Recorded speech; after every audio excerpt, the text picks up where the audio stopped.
महाभारत काल में एकलव्य एक ऐसा नाम है जो गुरु, भक्ति, परिश्रम और त्याग का अद्भुत उदाहरण माना जाता है।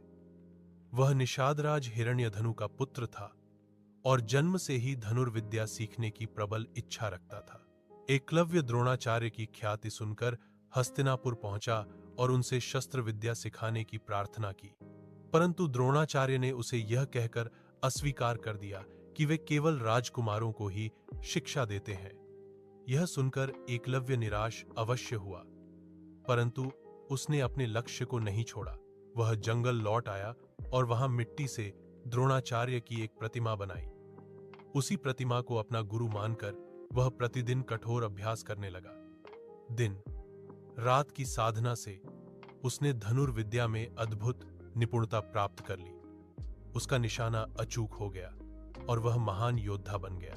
एक दिन गुरु द्रोणाचार्य अपने शिष्यों के साथ वन में पहुंचे। वहां उन्होंने देखा कि एक युवक बिना किसी को हानि पहुंचाए केवल शब्दों से ही पशुओं को शांत कर देता है और उसका धनुष कौशल असाधारण है। पूछने पर उस युवक ने विनम्रता से कहा, मैं आपका शिष्य एकलव्य हूं। द्रोणाचार्य आश्चर्यचकित हुए और बोले, मैंने तो तुम्हें कभी शिक्षा नहीं दी। एकलव्य ने हाथ जोड़कर उत्तर दिया, गुरुदेव, मैंने आपको ही गुरु मानकर अभ्यास किया है। द्रोणाचार्य समझ गए कि एकलव्य की विद्या अर्जुन से भी आगे जा सकती है।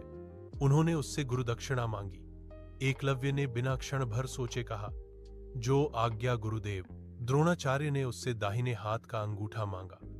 यह सुनकर भी एकलव्य के चेहरे पर कोई दुहक नहीं आया।